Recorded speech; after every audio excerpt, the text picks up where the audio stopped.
অনেকদিন আগের কথা। এক গ্রামে ইমরান নামের এক ছেলে থাকত। ইমরান ছিল একজন সহজ সরল যুবক, সে তার বৃদ্ধ মা বাবার সঙ্গে থাকত।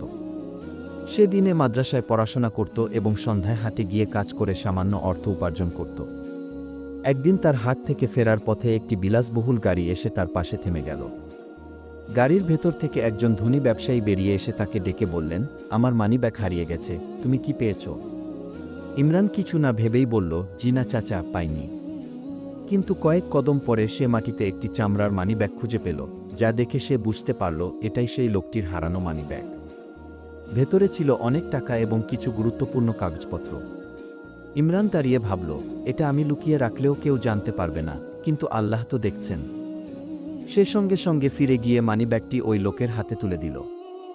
লোকটি অবাক হয়ে বললেন, তুমি জানো এটা ফেরত দিয়ে তুমি আমার কোটি টাকার ব্যবসা বাঁচিয়েছ।